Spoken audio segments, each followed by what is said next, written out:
down go the Dukies. 65-52 your final as the Tennessee Volunteers punch their ticket into week 2 of the tourney. How sweet it is. The Vols playing on to the Sweet 16, much to the thanks of Olivier Kamwa. 4 points in the first half, 23 points in the second half for a career high, 27 points in this game off the hand of Kamwa. He had the final 13 points of the game here for Tennessee, who played a bruising brand of basketball here on Saturday. The now black and blue Blue Devils put an end to the first season under John Shires. This one comes to a close in the round of 32. All right, let's break this one down with Adam Finkelstein, Tim Doyle joining us as well, fellas. This was such an exciting basketball game. Duke looked like they might have had a run in them, but plenty to pick apart, and I want to start right there with Olivier Kamwa. The play, 27 points, ties a career high, does it predominantly here in the second half. Just how impressed were you by the way he sparked his team in those moments where they could stave off that run or two in the second half from the Dukies? Well, he was everything for them, and you could see the Duke scouting report was to basically dare him to be a scorer. They dared him. He made open shots, and he made them pay, and really responded. The overall efficiency with which he scored the basketball, not just spacing the floor out to the three-point line, but also asserting himself inside the paint. I mean, he was absolutely the story for Tennessee on the offensive end. Timmy, Kamwa and beyond, this was a Tennessee team that I think it's fair to say outplayed Duke in just about every facet of this basketball game. They were more physical. They took better advantage of their opportunities. They extended runs when they needed to. What struck you most about this comprehensive effort here out of the Vols? Yeah, just slow and steady. You know, it kind of reminded me a little bit of what San Diego State did in their matchup against Furman. They played excellent defense. They held Duke to 43% from the field.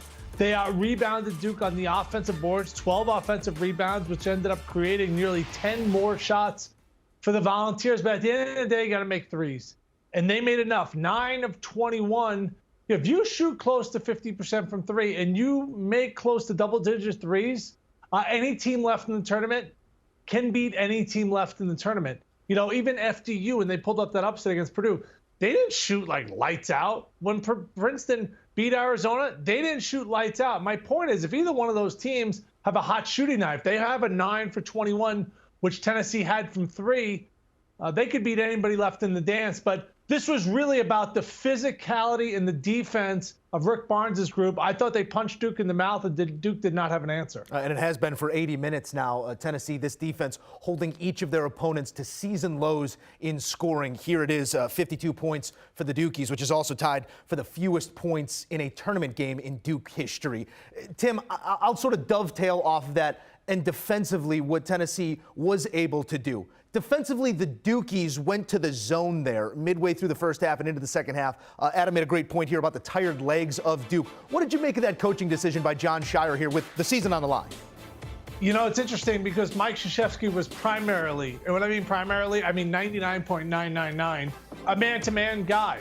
So the fact that, you know, you have someone who obviously played for Coach K, has grown up in that culture. For him to go zone, yeah, that was saying that his team was having a difficult time in the man-to-man, you know, guarding this team. Whenever I see a zone from a team that's traditionally a man-to-man team, that's like waving the old white flag. That's like, all right, we can't stop these guys, so we have to go do something different. You know, Duke's had an amazing year winning the ACC conference tournament after really coming from like the bowels of hell. And I know a lot of people picked them out of their bracket to shock the world in the Final Four as a 5 seed. But didn't it seem like smart money was on Oral Roberts in round number 1? Now, Duke came out and blasted Oral Roberts in game number 1, but I hope if you took Oral Roberts in game 1 plus the points, you never had a chance.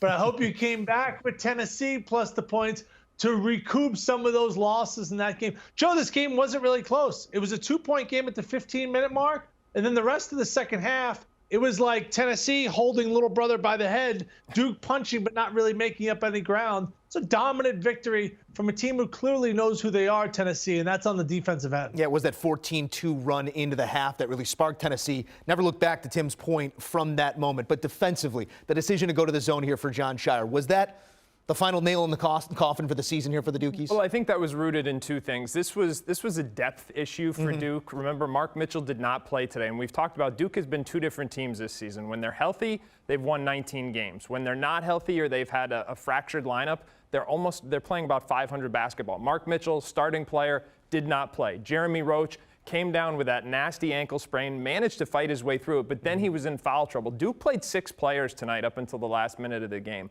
So to me, the zone was about 2 things. It was about trying to keep Jeremy Roach from fouling out and trying to protect against dead legs, because guys like Tyrese Proctor and some of those freshmen, they were exhausted, not just because of the physical toll of the game, but because of the mental toll as well. So I think that's why you saw them try to do things that they don't often do. And to everyone's point, it's because Tennessee was just so good. Yeah, physical, asserting their effort here, and tired legs in a zone defense just means lots of space inside that zone defense. We do have to look at the road ahead here for the Volunteers, because if they play this way, as Tim said, could beat anybody in this tournament right now. All due respect to FDU and FAU, feels like the Vols have the cleanest path to the Elite Eight and even further. Would you share that sentiment? I would, but I heard Tobin Anderson's been watching the film, and the more he watches it, the more he thinks FDU can win. But no, in all seriousness, I do think this game was going to be harder than the next one, on paper anyway. Yeah. And so I think certainly they have a great path. And again, I'm going to keep saying it. The way the bracket came out, I think those teams that were in the West said, why are we all together and everyone else is apart? And you're seeing that shake out right now.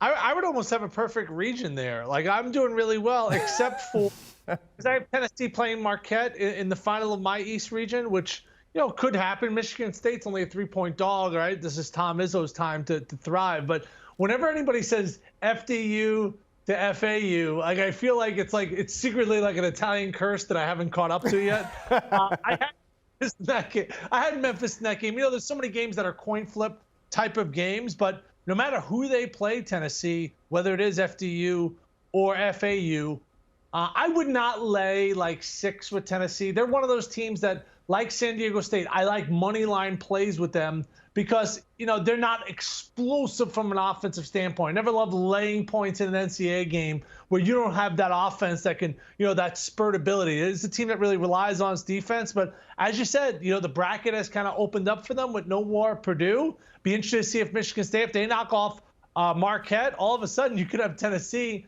be the favorite in that bracket. So if you're a Tennessee fan right now, get out the big Spartan #1 finger, because you got a legit shot to go to a Final Four. Yeah, it could be a collision course for an all-SEC matchup there in Houston on that side of the bracket, but let's not get ahead of ourselves. Next up for the Vols, a trip to Madison Square Garden. TD, Adam, we appreciate you guys. And don't forget, for all of your March Madness needs, be sure to download the March Madness Live app. Each and every game streaming in the palm of your hand, on your phone, on your laptop, anywhere you stream, you can watch your team. Download and enjoy the March Madness Live app. Do you want a sports network that delivers everything that matters about the game? The highlights, the picks, the instant analysis, no yelling, no fake debates, no politics. Hit the subscribe button and never miss a moment.